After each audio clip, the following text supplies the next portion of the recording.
Selamat siang, Bapak-Bapak. Selamat siang, Bung Refli dan juga Bung Rifai. Selamat Selamat siang. siang semuanya, Bang Refli, pemirsa. Ya, Bertemu lagi kita kali ini di Breaking News, Bapak-Bapak. Kita ke Bang Rifai terlebih dahulu. Bang, ini eksepsi Dr. Tifa akhirnya diterima. Dan Dr. Tifa pun tadi sudah menyampaikan bahwa akan terus melakukan perjuangan dalam mengungkap kasus ini. Strategi langkah hukum apa yang sudah disiapkan oleh Anda? Ya, pertama kami mengapresiasi putusan SELA dari PN Jakarta Timur yang menyatakan dakwaan batal demi hukum dengan pertimbangan bahwa terjadinya penggunaan delik yang sama, tapi menggunakan KUHP lama maupun KUHP baru, sehingga dikesankan terjadi ambiguitas. Menurut saya ini sesuatu yang baik ya, sebagai bentuk koreksi agar dakwaan dapat kembali disempurnakan. Karena nanti kan setelah ini diperbaiki, diajukan kembali ke sidang, tentunya justru dakwaan akan lebih sempurna untuk menjadi acuan persidangan berikutnya. Jadi buat saya ini sesuatu yang baik saja sebagai check and balances ya. Dan inilah proses hukum yang dinamis yang baik.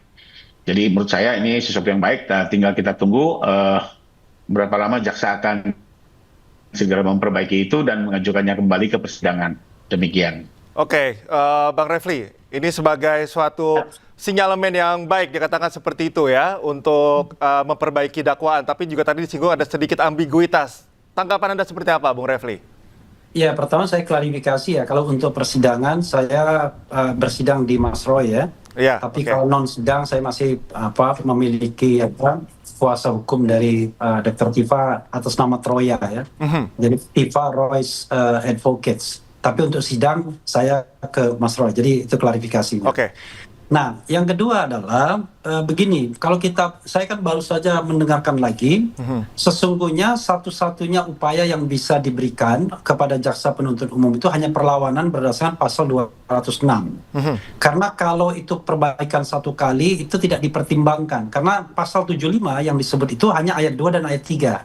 Tidak ayat yang dikatakan rekan Rifai tadi, yaitu ayat 4-nya. Jadi ini saya sure ya soal ini. Jadi yang diberikan upayanya itu hanya perlawanan. Jadi perlawanan itu ke pengadilan tinggi dan nanti kita lihat apakah pengadilan tinggi kemudian menerima mengabulkan perlawanan dari pihak jaksa penuntut umum atau tidak. Itu satu. Yang kedua, kalau kita perhatikan secara cermat ya, ini tidak hanya karena ketidakkonsistenan berlakunya dua rezim KUHP, yaitu antara pasal 433 dan 310. 433 KUHP yang lama, yang baru, dan 310 KUHP yang lama.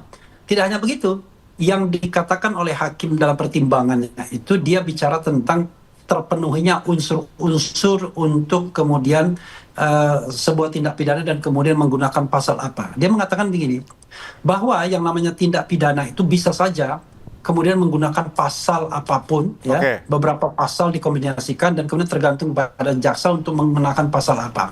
Tetapi one thing for sure, harus jelas dalam membuat dakwaan itu.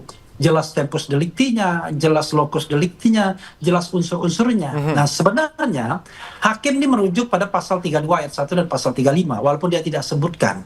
Karena kalau kita bicara keterpenuhan unsur, itulah yang paling bermasalah. Jadi satu yang kami pahami adalah terhadap dakwaan ini tidak bisa lagi diperbaiki karena sudah dinyatakan batal demi hukum dan tidak diberikan kesempatan oleh hakim dalam amar putusannya untuk menggunakan mekanisme pasal 75 ayat 4 KUHP, tetapi yang diberikan adalah mekanisme pasal 206 KUHP, yaitu perlawanan. Jadi kita tunggu saja nanti apakah kemudian jaksa penuntut umum akan melakukan perlawanan atau tidak. Kalau saya sih, kami berharapnya tidak melakukan perlawanan, sehingga case close untuk Dr. Tifa begitu. Oke. Bang Rifai, bagaimana kalau untuk dakwaan ini yang tadi disampaikan oleh Bung Refli, kalau Anda mendengarkan, apakah memang akan menyempurnakan dakwaan, apakah nanti akan dibuat dakwaan baru untuk kasus ini? Oke, jadi ini perlu saya luruskan dulu ya. Jadi pertimbangan hakim ini murni hanya mempersoalkan penggunaan pasal yang sama, ya delik yang sama di KUHP lama dan KUHP baru. Saya langsung aja buka Yang dipersoalkan itu pasal 310 yang ada di KUHP lama digunakan dengan 433 KUHP baru. Memang ini kan seharusnya memilih sesuai asas lex favoreo. Di antara dua pasal ini mana yang menguntungkan terdakwa, maka itu yang digunakan. Tidak bisa digunakan keduanya. Jadi itu dipersoalkan. Ini nggak ada kaitannya dengan apalagi undang-undang ITE yang disebutkan. Ini jauh sekali ya. Sama-sama kita simak putusan pengadilan sama sekali tidak menyentuh itu. Hanya soal pemilihan antara pasal 310 KUHP lama atau pasal 433 KUHP baru. Nah, dalam konteks seperti ini, jaksa ada dua pilihan. Pertama, dia langsung menjalankan perbaikan dan mengajukannya kembali. Dan ini sudah pengetahuan umum lah. Semua orang yang berlitigasi memahami ini. Atau kedua, jaksa mengajukan banding ke pengadilan tinggi. Memang itu juga satu pilihan ya. Tapi kalau kami lihat sih dari persoalan yang ada, ya saya kembalikan. Tetap ini silakan jaksa yang mengambil keputusan dan mereka pun juga independen mewakili negara. Tapi kalau saya melihat karena yang dipersoalkan hanya soal pelurusan pasal dan bicara juga waktu yang akan lebih efisien, tentunya kita harapkan jaksa akan mengambil langkah untuk memperbaiki dengan tetap menghormati ya. Nantinya jaksa akan mengambil langkah apakah tetap mau banding ke pengadilan tinggi, ya itu juga sebuah hak yang bisa dilakukan. Tapi kalau kami dari segi korban mengharapkan seperti itu, kenapa? Karena kembali lagi jaksa pun dalam menjalankan perkara ini juga perlu mempertimbangkan kepentingan korban, baik dalam hal ini untuk memperjelas soal keaslian ijazah, termasuk juga untuk bisa memulihkan nama baik korban. Jadi jaksa juga sebaiknya melihat kepentingan semua pihak. Jadi kembali lagi, kalau menurut saya soal yang menjadi dasar dinyatakannya dakwaan batal demi hukum hari ini adalah persoalan yang sederhana sekali dan tidak ada kaitannya dengan Undang-Undang ITE dan ini bisa kita simak bersama di dalam putusan tadi. Demikian. Oke, Bang Refli, Anda dari awal sudah mengkritik keras ya terkait dengan penangkapan Dr. Tifa. Memang Anda sudah mendengar kejanggalan ini dari awal sehingga ini adalah hasil yang mungkin sudah bisa diprediksi. Ya, sebelum menjawab itu saya mengatakan two lawyers will have different opinions, maybe more than 10 opinions. Yep. Jadi kalau tadi rekan Rifai mengatakan bahwa tersedia dua option, saya mengatakan option pasal 75 ayat 4 itu sudah tertutup karena tidak diberikan oleh hakim. Dan hakim tidak mengutip pasal 75 ayat 4. Tapi yang dia kutip adalah pasal 75 ayat 2 dan ayat 3. Oke. Itu satu ya. Jadi kita hargai perbedaan pendapat ini. Yang kedua adalah option yang diberikan the only option itu hanyalah perlawanan yang disediakan oleh pasal 206. Yang ketiga, jelas tadi walaupun tidak menyebutkan pasal 32 ayat 1 dan pasal 35, tetapi hakim itu bercerita mengenai bahwa yang namanya dakwaan itu ya, uraiannya harus cermat, jelas, lengkap mengenai tindak pidana yang didakwakan dengan menyebutkan waktu dan tempat tindak pidana dilakukan. Oke.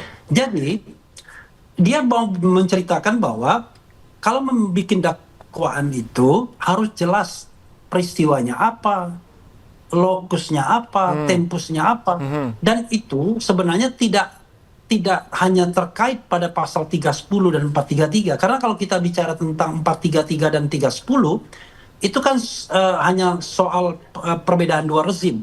Tetapi kalau kita bicara mengenai unsur-unsur dan lain sebagainya, yang paling bermasalah itu justru Undang-Undang ITE-nya. Makanya kami katakan, kalau membaca dakwaan, ya kami satu kesatuan. Tidak bisa kemudian baca dakwaan hanya mengambil seolah-olah hanya penggunaan dua rezim yang berbeda. Enggak. Karena hakim jelas-jelas mengatakan bahwa membuat surat dakwaan itu ya, Anda boleh memilih banyak pasal, tetapi peristiwanya harus cermat, harus jelas, harus tempus delicti-nya di mana, locus delicti-nya di mana, peristiwanya apa dan lain sebagainya. Tidak boleh sembarangan. Karena itu kami menganggap bahwa dakwaan ini sudah tidak bisa dilanjutkan lagi sebagaimana dikatakan oleh hakim, dan terhadap putusan hakim itu hanya tersedia satu mekanisme, yaitu perlawanan. Untuk itu saya mengatakan trust me.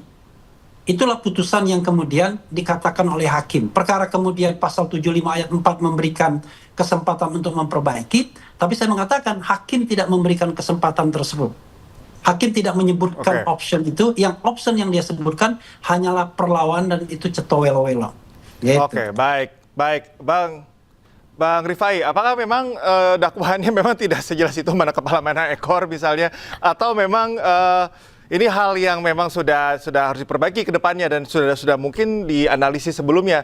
kalau kita bicara tadi kritik dari Bang Refli, kok sepertinya memang dinilai ini tidak jelas begitu dakwaannya.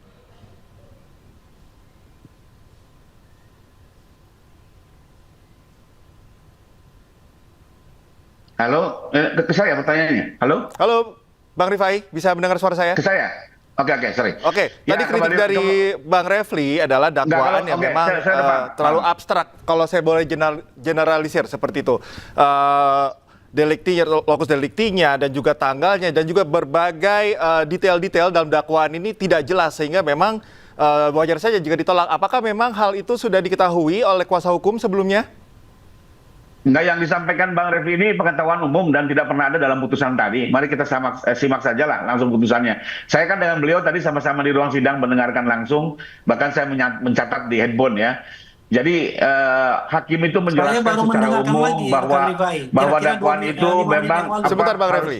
harus ada apa namanya tempus, lokus, itu hal biasa, itu hal umum. Tapi kalau kita betul perhatikan, yang jadi persoalan hakim hanya jelas tadi penggunaan pasal 310 dan pasal 433 diatur dalam sebuah dakwaan alternatif. Itu memang ya apa, dengan menghargai juga pekerjaan yang sudah dilakukan jaksa, memang itu sesuatu yang bisa menimbulkan ambiguitas, dan memang itu tinggal diperbaiki saja. Sebenarnya kalau mau simpel gitu ya, dirubah saja pasalnya, perbaiki, besok daftarkan lagi, nggak ada masalah gitu. Tapi ya kembali Nah, kita lagi, lihat kalau nanti, ini ditafsirkan apakah memang secara begitu? berlebihan, ya itu silakan aja. Ya. Oke, Mari kita oke. lihat juga, dan perlu dicatat ya, kepentingan korban juga harus juga diperhatikan.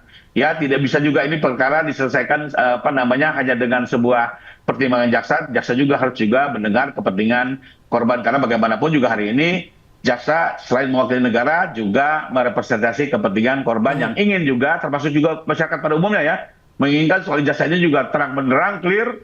Ya, apakah asli atau sebaliknya, termasuk juga bagaimana dengan nama baik Pak Jokowi yang sudah apa namanya begitu terkoyak akibat peristiwa tuduhan ijazah Oke. palsu ini. Oke, Bang Refli, yang ada titik beratkan tadi ternyata dinilai masalah biasa saja, itu normal-normal saja, sehingga tidak Ya, berpengaruh nanti kita terhadap dakwaan buktikan. awalnya. Bagaimana, Ya kan? Bu Refli? Pertama ya, kita akan buktikan nanti apakah memang akan ada perbaikan dakwaan atau tidak.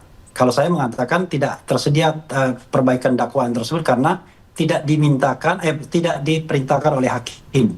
Yang diperintahkan oleh hakim sebagai sebuah option itu adalah perlawanan. Silakan melawan, tetapi dakwaan tidak bisa lagi berubah, tidak bisa lagi diperbaiki. Oke. Ya, itu satu. Yang kedua adalah kalau soal misalnya to show ya kan bahwa ini adalah ijazahnya asli dan lain sebagainya, saya kira terlalu banyak forum, ya kan? Roy Suryo sudah mengajarkan kepada kita, ya, Hakim Arsul Sani sudah mengajarkan kepada kita bagaimana to convince people mengenai keaslian ijazah. Gampang, bahwa tunjukkan, selesai.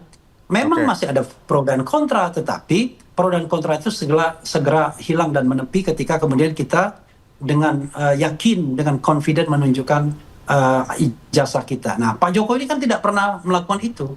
Kalau kemudian bicara tentang forum bagaimana menunjukkan itu, tenang, rekan Rifai, itu sudah akan ada gugatan baru lagi ya di Solo tadi Pak Taufik mengatakan, dan bahkan ada pelaporan ke Barreskrim Mabespori dari tim pemburu ijazah palsu.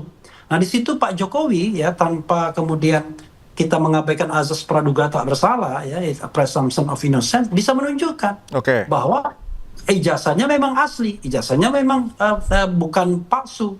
Tetapi untuk kasus Roy Suryo dan Dr. Tifa, kita sudah lihat arahnya tidak pada pembuktian ijazah palsu, tapi arahnya pada penghukuman. Bahkan kita bicara kriminalisasi terhadap Roy Suryo dan Dr. Tifa.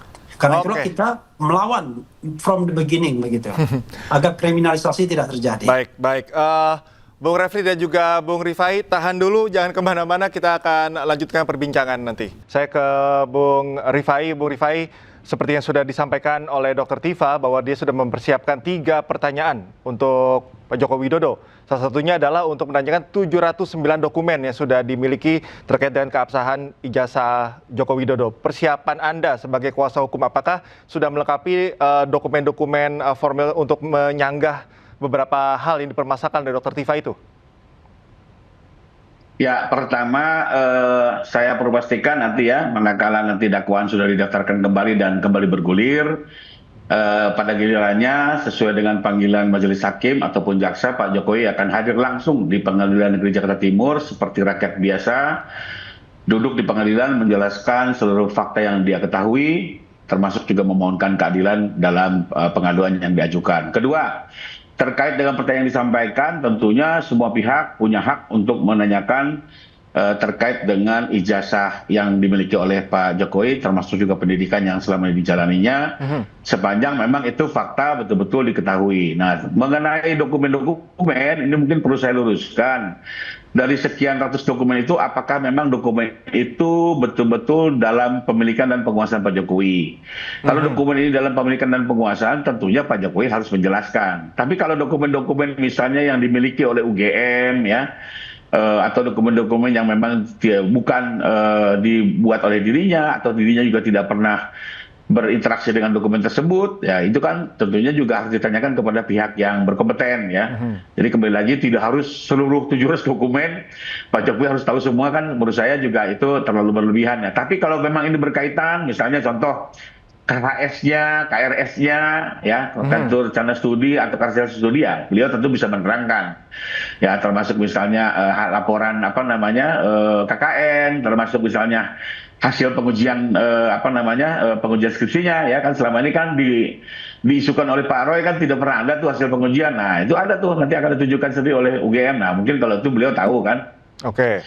Siapa saja yang menandatangani, nilainya dapat berapa, ya biar ini bergulir seperti biasa lah, karena memang kebenarannya harus diuji kan, agar hakim memperoleh keyakinan. Jadi Pak Jokowi siap hadir di pengadilan menjelaskan pertanyaan-pertanyaan yang diajukan oleh pihak manapun, sepanjang memang terkait dengan perkaranya, ya, jangan menanyakan soal partai lah, apa yang nggak ada kompetensinya gitu, ya.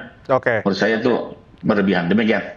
Bung Refli, dengan kehadiran Pak Joko Widodo nanti, jika memang hadir, apakah memang ini bisa mempercepat penyelesaian kasus ini, atau masih ada hal-hal lain mungkin yang bisa menghambat selesainya kasus ini? Loh, ini sudah putusan selah, memang ada kemungkinan tadi perlawanan, kalau saya katakan cuma perlawanan, ya. Dan kita tidak tahu apakah jaksa akan menggunakan haknya atau tidak. Karena kalau jaksa tidak menggunakan haknya kan case close gitu. Jadi case close ini jangan dikira kepentingan Dr. Tifa saja, jangan-jangan juga kepentingan Pak Jokowi kan begitu.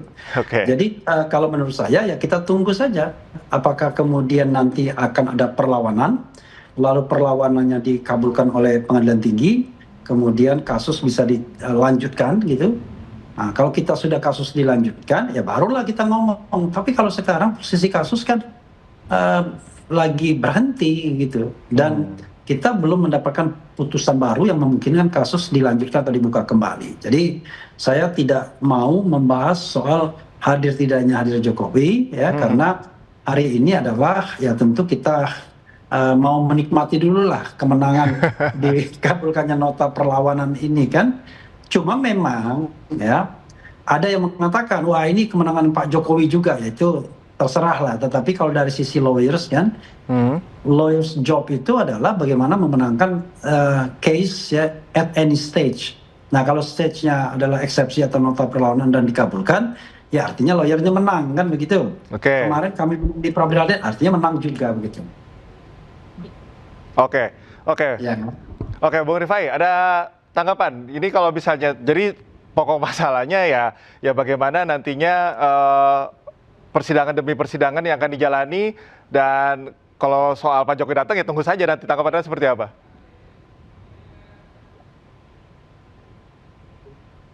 Bang Rifai? Ya kembali lagi, kalau kami sih meyakini ya bahwa perkara ini tetap akan bergulir, ya. Karena bagaimanapun juga selain kepentingan Pak Jokowi sebagai korban, juga masyarakat juga kan ingin mengetahui betul terkait ijazah ini seperti apa. Dan memang dalam konteks terjadinya perbedaan pendapat ini, maka di negara hukum ya peradilanlah yang memiliki tugas untuk menuntaskannya dan memberikan kepastian, ya. Sehingga kalau kami sih sudah mempersiapkan kalau memang juga nanti dakwaan ini diperbaiki dan didaftarkan, ataupun juga nanti mengajukan perlawanan ke pengadilan tinggi, ini kan tetap kembali lagi saya hormati lah ya keputusan jaksa sebagai lembaga independen mewakili negara. Tapi apapun itu kami melihat bahwa pada waktunya tentu Pak Jokowi sendiri akan hadir, harus juga hadir di persidangan menjelaskan semua fakta, dan memang ini juga yang ditunggu. Termasuk janji Pak Jokowi kan akan menunjukkan seluruh ijazahnya di forum yang terhormat, dan kami melihat pengadilan pidana inilah yang paling tepat ya, karena memang persoalan ijazah ini akan lebih bagus diperiksa di peradilan pidana karena ini terbuka untuk umum, disaksikan oleh semua pihak, media juga bisa mengikuti, selalu semua pihak punya kesempatan yang sama men-challenge ya mengenai persoalan ijazah ini, dan beliau sendiri juga termasuk memiliki kepentingan soal ijazah ini agar tidak menjadi isu liar yang cukup membosankan, dan kembali lagi ya buat Pak Jokowi dan keluarganya juga cukup terganggu ya, bahkan beliau akan menggunakan frasa sehina-hinanya ya. Apalagi beliau sendiri kan merasa bahwa pendidikan ini kan sebenarnya juga sesuatu prestasi yang dicapai oleh keluarganya di saat-saat ekonomi serba terbatas, hidup di bantaran kali, tapi beliau punya kesempatan bahkan menyelesaikan di kampus terkemuka, ini juga satu fakta yang sebenarnya diapresiasi. Tapi bukan dituduh seolah-olah memalsu ya atau mengaku-ngaku alumni UGM, itu kan sesuatu juga yang buat beliau ini prinsip ya. Itu yang mungkin juga bisa dipahami oleh masyarakat luas. Oke, Bang Rifai, saya garis bawahi isu liar yang membosankan, katanya Bang Refli. Nah, ini sudah momen kemenangan lah ya untuk Dr. Tifa. Anda juga nanti akan menghadapi persidangan pra-peradilan jilid 3 pada tanggal 29 nanti. Kalau tidak membosankan ya tunjukkan aja ijazahnya. Karena kalau kita menunggu proses, misalnya ya, itu pengadilan ini lanjut, itu berapa lama selesainya? Bisa 1 tahun sendiri. Jadi sebenarnya it doesn't make sense, nggak masuk akal kemudian kalau pakai argumentasi bosan. Kalau untuk case close, maka paling gampang adalah menunjukkan ijazahnya dan kemudian mempersilahkan orang lain memotretnya, meneliti dan lain sebagainya. Kalau itu asli sebagaimana ditunjukkan Mas Roy, nggak perlu khawatir. Masalahnya kan adalah ini nggak asli, itu masalahnya kan. Nah, ini kan tuduhan lagi nih kan. Itu sudah ditunjukkan di Polda, sudah dilihat. Digugat juga. Semua kan sudah menyaksikan di Polda, dilihat, tapi tetap bilang palsu ya. Kita bawa ke forum yang tepat, Pak. Yang disembunyikan. Kalau asli itu barangnya nggak perlu disembunyikan. Kalau asli itu ya tunjukkan saja. Bahkan bila perlu silakan. Dan kami nggak mungkin memberikan tersangka untuk memeriksa barang bukti lebih bagus kepada lembaga independen dong. Nggak mungkin dong tersangka. Pasti tersangka kan bilang itu palsu agar terbebas dari persangkaan. Jadi kalau jujur ya biasanya itu tidak belok-belok ya kan. Lembaga independen menunjukkan ijazahnya. Apakah perlu lembaga independen untuk menyaksikan keasliannya? Enggak, Rosyul tunjukkan aja. Dan masalahnya kan tunjukkan tapi tetap disangka, itu Bang masalahnya. Itu bedanya. Itu paling tepat lah, dibawa ke Jadi kalau menurut saya memang kalau bohong itu cenderung belok-belok. Kalau jujur itu lurus, straight to the point. Nah, kalau ini lama itu karena ada belok-beloknya. Kalau seandainya jujur, straight to the point. Ini kan hukum alam, ya hukum besi dari kejujuran dan kebohongan. Kalau Anda bohong, belok-belok. Kalau Anda jujur, Anda ini framing. Proses hukum Indonesia memang butuh waktu, Bang. Bapak-bapak, saya sudah berangkap ada perspektif masing-masing, baik dari Bung Refli maupun Bung Rifai. Kita juga akan menantikan, publik akan menantikan nanti terutama. Question for us. Baik, publik akan menilai sendiri nanti ketika nanti jalannya persidangan dan juga berbagai hal ini akan berjalan ke depannya nanti. Sayang sekali waktu juga terbatas. Terima kasih Bang Refli Harun dan juga Bang Rifai Kusumandagara atas waktunya bersama kami di Breaking News. Salam sehat selalu. Ya, sama-sama semuanya Bang Refli. Salam semuanya. Terima kasih Bang.